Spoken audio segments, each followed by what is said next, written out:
입니다. 자, 한 번 더. 당신은 복된 사람입니다. 당신은 복된 사람입니다. 여러분, 우리가 예배를 늘 드리고 있습니다. 그럼 예배가 과연 우리가 무엇이라고 여러분 생각하십니까? 나름대로 이 성경에 기초한 이 예배의 정의를 내릴 수가 있을 겁니다.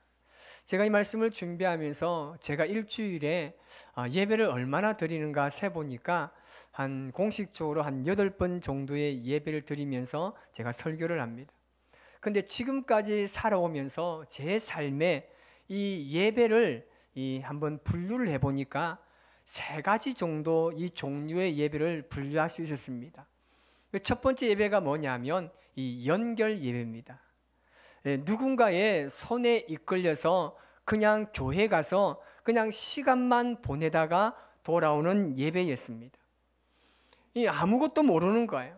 예배 환경이나 아니면 이 예배에 대한 익숙하지 않는 문화들, 막 손뼉 치고 찬양하고 눈물로 기도하고 너무나 신기하고 아주 낯선 예배였습니다.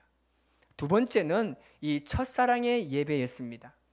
제가 예수님을 믿겠다고 고백하고 난 이후에 드리는 예배였습니다.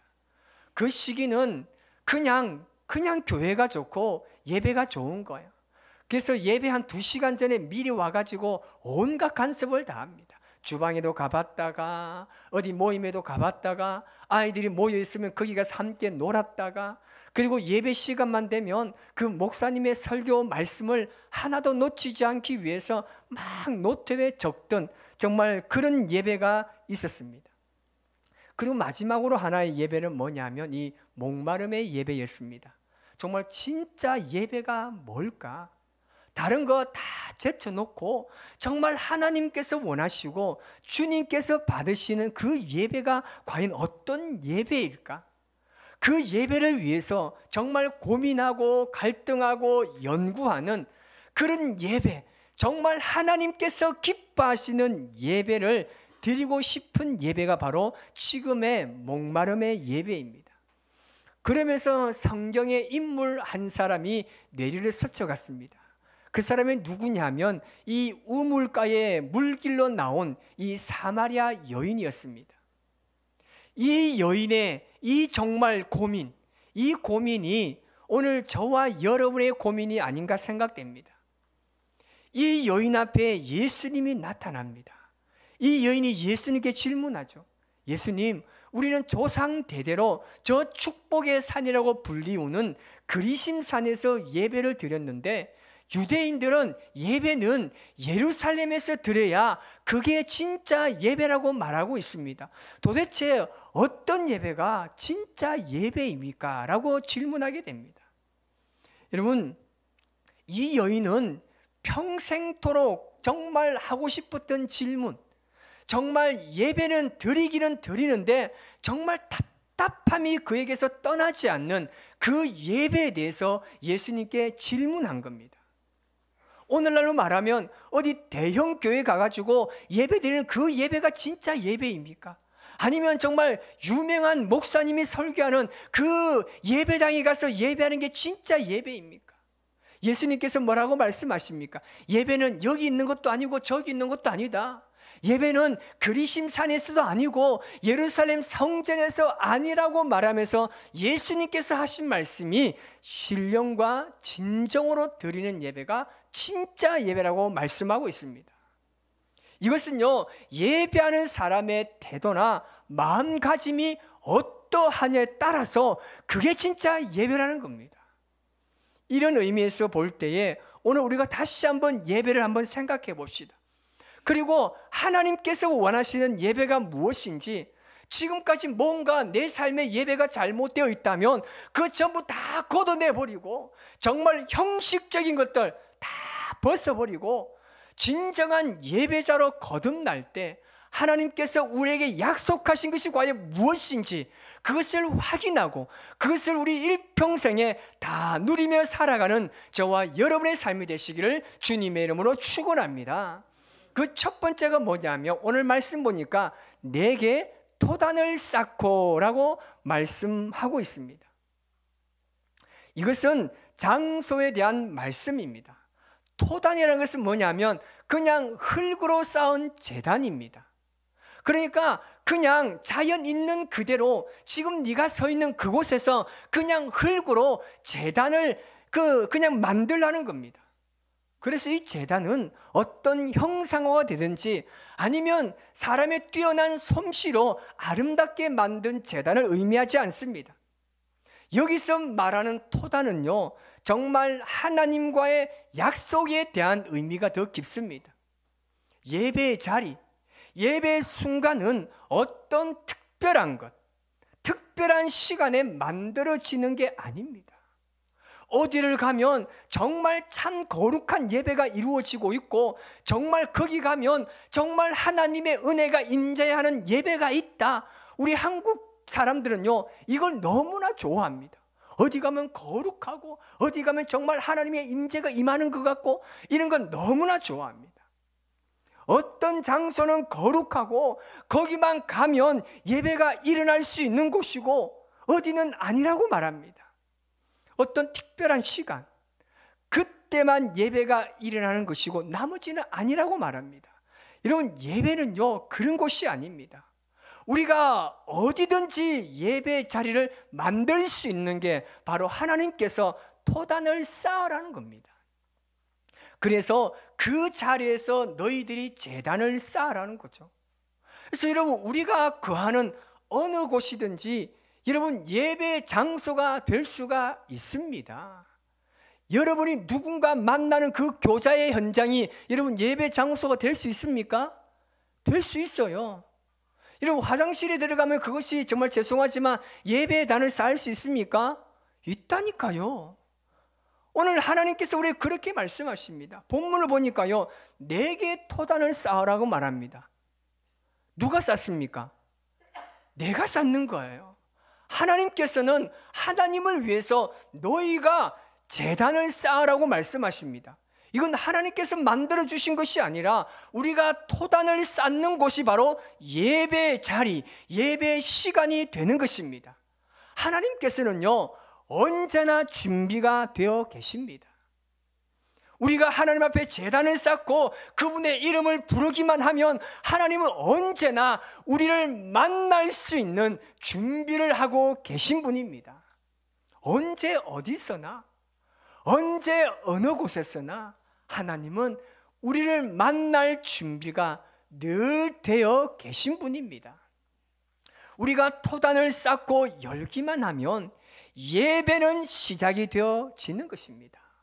어떤 특별한 장소나 그 시간에만 가는 것, 그때만 예배가 가능하다고 말하는 것은요, 예배를 파괴하거나 방해하려는 악한 사단의 하수인들의 치졸한 형태입니다. 여러분, 어디든지 우리가 단을 쌓고 하나님을 만날 수 있습니다. 그것이 예배입니다. 하나님께서 말씀하십니다. 내가 서 있는 그 자리, 그 땅에 단을 쌓으라고 말합니다. 내가 서 있는 그 자리, 그 땅에 단을 쌓고 그 시간 거기에서 내게 예배를 드려라. 이것이 하나님께서 우리에게 말씀하시는 첫 번째 메시지입니다. 그것이 가정이든지 아니면 어느 직장이든지 삶의 일터든지 여러분이 학업하는 그 학교든지 거기에서 단을 쌓고 예배를 드릴 수 있다는 것이죠. 제가 2주 전에 한동대 우리 학생들을 만나러 올라갔습니다.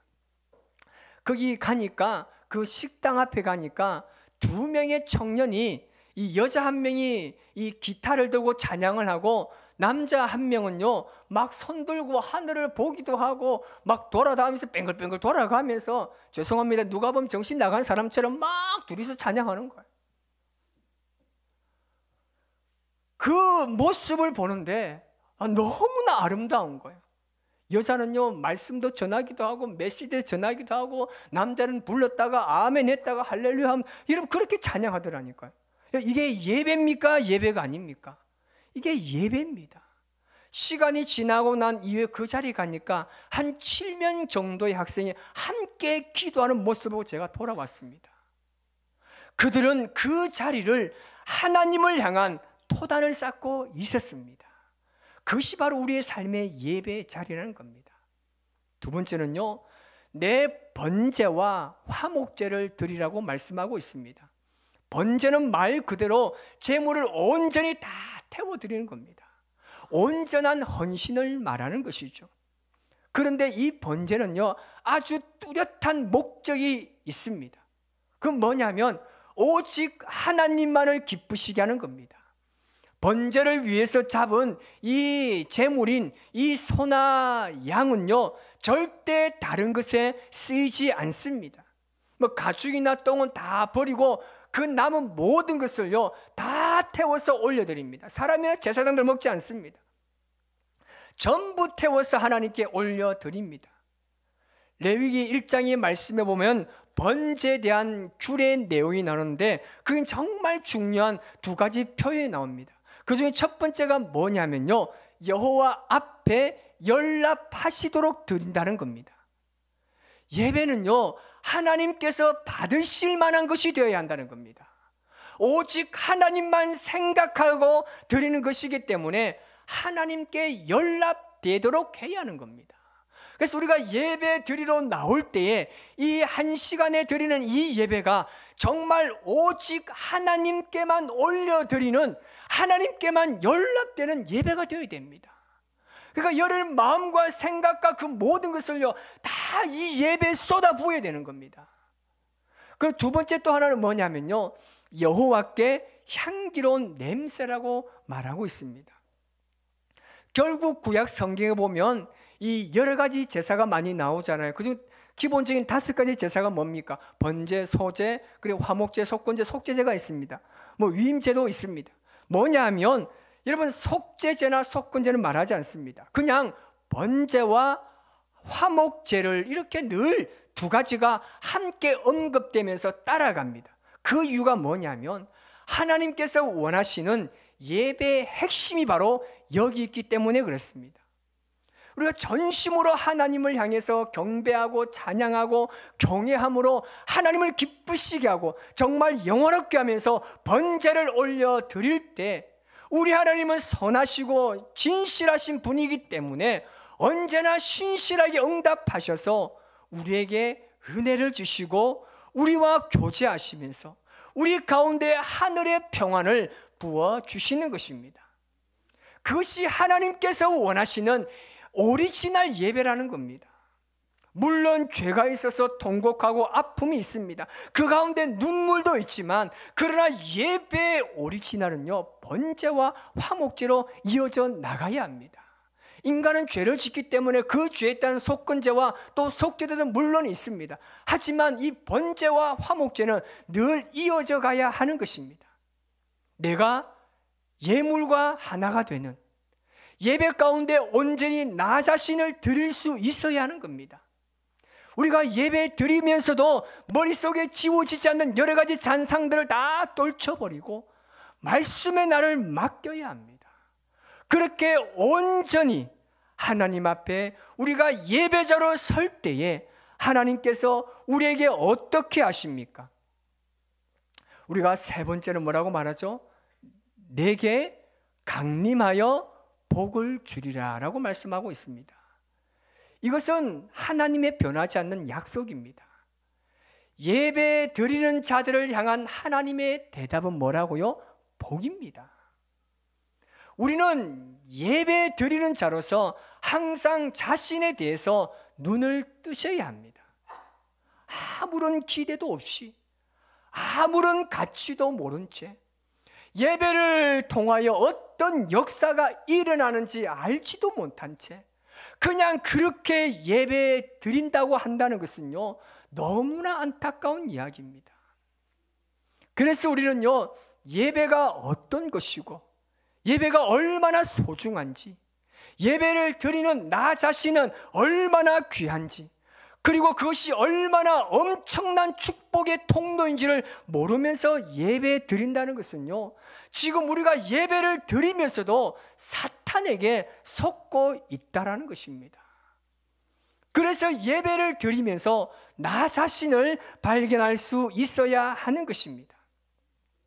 내가 예배 드리는 것이 얼마나 엄청난 것인지, 정말 내가 소박하게 한 모퉁이에 앉아가지고 하나님 오늘 저 왔습니다, 정말 떨리고 부끄러운 이 손길로 하나님을 찬양하는 것, 이 하나하나의 사실은요 정말 역사적인 사건임을 우리가 알아야 합니다. 단지 개인의 몸짓이 아닙니다. 이것은 역사를 바꾸는 하나님의 나라의 역사입니다. 그래서 찬양할 때 보면요, 가만히 보면 우리가 박수를 치자면 박수 안 치는 사람도 있고, 두 손 들고 찬양합시다 하면 또 찬양 말 안 하는 사람도 있고, 어떤 사람은 이렇게 하고 막 이렇게 사는 사람이 있습니다. 근데 그 몸짓 하나하나가요 정말 하나님의 역사가 엄청나게 일어나는 정말 하나님의 역사인 줄 믿으시기를 바랍니다. 우리 이것을 자각해야 합니다. 하나님은 조건 없이 말씀하십니다. 내가 예배드리면, 내가 예배드리는 그곳에 강림해서 내게 복을 주겠다는 겁니다.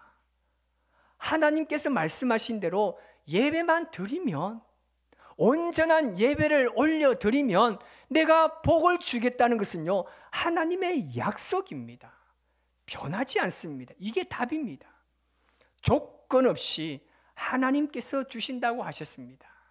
내가 예배드리면 내가 강림하여 복을 주리라고 말씀하셨습니다. 이렇게 귀하고 아름다운 예배, 하나님과의 만남을 이루는 예배를 과연 우리가 어떻게 드릴 것인가? 우리는 예배에 나오면서 그것을 늘 생각하고 고민하면서 이 예배 시간에는 나를 온전히 하나님께 드리는 정말 신령과 진정의 예배자가 되어야 하는 것입니다. 제가 결론의 말씀으로 이 말씀을 나눌까 합니다. 오늘 우리가 하나님 말씀을요 얼마나 많이 듣습니까? 말씀을 들을 기회도요 너무나 많습니다. 그런데요 사탄은요 이것을 이용합니다. 말씀을 많이 듣게 해서 말씀을 듣고 끝나버리도록 사탄은요 우리를 계속 속입니다. 많이 들으라고. 계속 듣다가 말씀에 그냥 듣고 끝나는 것으로 우리를 속이고 있습니다. 듣기만 하고 행하지 않는 것은 결과적으로 자기를 속이는 것이라고 말씀하셨습니다. 야고보서 1장 22절에서 23절 이렇게 말씀하십니다. 우리 같이 한번 읽어볼까요? 너희는 말씀을 행하는 자가 되고 듣기만 하여 자신을 속이는 자가 되지 말라. 누구든지 말씀을 듣고 행하지 아니하면 그는 거울로 자기의 생긴 얼굴을 보는 사람과 같아서. 아멘. 말씀을 듣기만 하는 자는요 예배를 잘못 드린 거라고 말합니다. 말씀을 듣는 것과 우리의 생긴 얼굴을 거울로 보는 것을 비교합니다. 여러분, 우리가 거울을 얼마나 많이 봅니까? 우리의 삶의 영역에 어디서든지 우리는 거울을 볼 수 있습니다. 하루에도 수없이 보는 게 거울 아닙니까? 이 거울을 보면서 자기를 살피는 겁니다. 다시 말하면 말씀을 듣는 것은 이 말씀을 듣고 자신을 살피는 것이라는 것이죠. 말씀을 들으면서 자신의 부족한 것을 발견하는 거예요. 말씀을 들어보니까 정말 그때 내가 이렇게 하지 않았어야 하는데, 내가 그때 정말 실수했구나. 정말 얼굴이 화끈거리면서 마치 이 말씀이 나 자신을 아는 것처럼 그 말씀이 내게 들려지는 겁니다. 말씀을 들으면서 절망하고 탄식하는 것을 통해서 내가 어떻게 살아야 할 것인지에 대한 결단이 나와야 하는 것입니다. 여러분, 설교를 들으면 여러분 그 내용이 얼마나 오래 가십니까? 제가 밥 먹을 때 한번 가서 오늘 제목 뭐니 물어보면요 기적처럼 대답을 못합니다. 어떤 분은요 설교 듣고 나면요 주님은 나의 동반자가 생각납니다 그럽니다. 어떤 사람은 막 목사님 예하만 생각납니다. 어떤 사람은 목사님 하도 중간중간에 인사를 많이 시켜서 막 민망해 죽겠어 막 그렇게 이야기합니다. 여러분 그래도 괜찮아요. 한 번 보고 두 번 보면요 자꾸만 보고 싶어져요. 그래서 오늘 그럴 기회를 한 번 더 드리겠습니다. 옆에 분을 보시면서 우리 예배 승리자가 됩시다. 시작. 그래서 이런 말씀을 보면서요, 정말 거울로 보듯이 나를 보는 거예요. 말씀을 듣고 내가 어떻게 변해야 하는지, 그리고 말씀을 듣고 내가 오늘 무엇을 실천하며 살아야 하는지, 정말 말씀을 보니까 내 옆에 있는 성도에게 내가 이렇게 해서는 안 되겠구나, 이런 결단을 가지고 그대로 살아가야 돼요. 그 노래 어떻습니까? 참 내가 잘못 살았구나, 이렇게 예배 드리면 안 되겠구나, 그리스도인으로서 내가 세상에 나가서 사람을 대할 때 내가 이렇게 대하고 이런 말을 내가 했으면 안 되겠구나 라고 하고 끝나면 안 되니까요. 결단하고 어떻게 하라고요? 나가서 사는 거예요. 사는 게 말씀으로 역사합니다. 여러분, 말씀으로 하나님 나에게 역사해달라고 우리 기도하지만 말씀의 역사는 어디에 일어납니까? 내가 살아가는 현장에, 내가 말씀대로 실천하는 그 현장에 말씀이 역사하는 거예요. 기도만 하고 살지 않는 건요, 중언부언의 기도라고 말씀하고 있습니다. 그래서 여러분, 이번 한 주간 그렇게 한번 살아보시기 바랍니다. 말씀을 들었으면, 그리고 내가 한 주간 살아가면서 또 말씀을 읽고 말씀을 묵상했다라면 내가 결단하고 문을 나가는 거예요. 그리고 그 말씀대로 내가 한번 살아가 보는 거예요. 그러면 분명히요, 하나님 말씀이 살아있고 나의 삶을 통해서 말씀이 역사한다는 것을요, 경험할 수 있습니다. 왜냐요? 하나님의 약속이기 때문에 그렇습니다.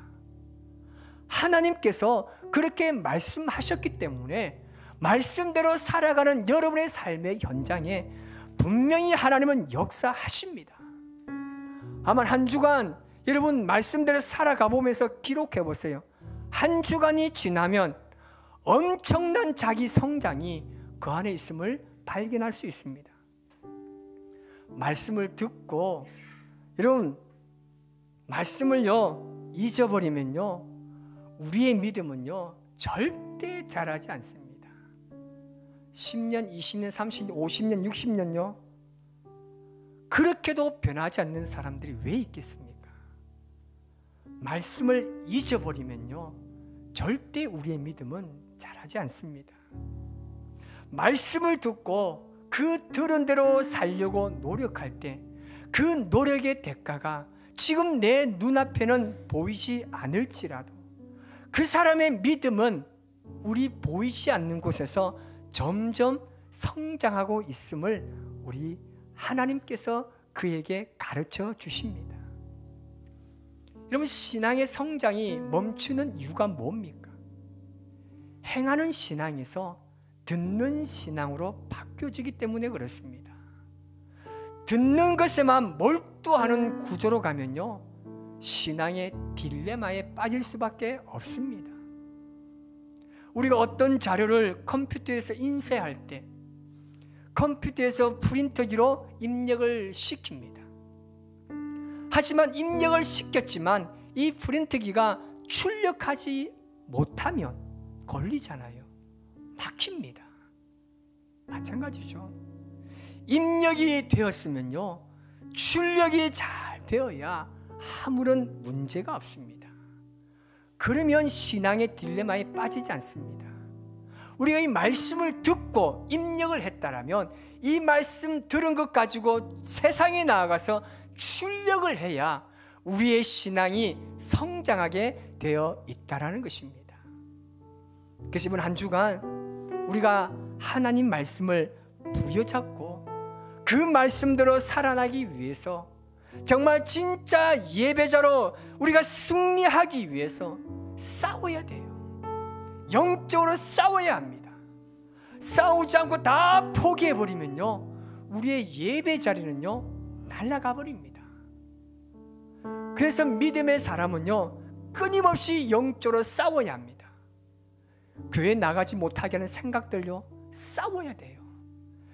기도의 자리에 나가지 못하게 하는 생각요 싸워야 합니다. 내가 이 사람의 복음을 전해야 되는데 내 발이 멈칫멈칫합니다. 그때 어떻게 하라고요? 싸워야 합니다. 싸우지 않고 포기해버리니까 신앙은요 잘할 수가 없는 겁니다. 이번 한 주간 영적으로 여러분의 삶의 현장에서 처절하게 싸우시고 주님의 이름으로 승리하시기 바랍니다.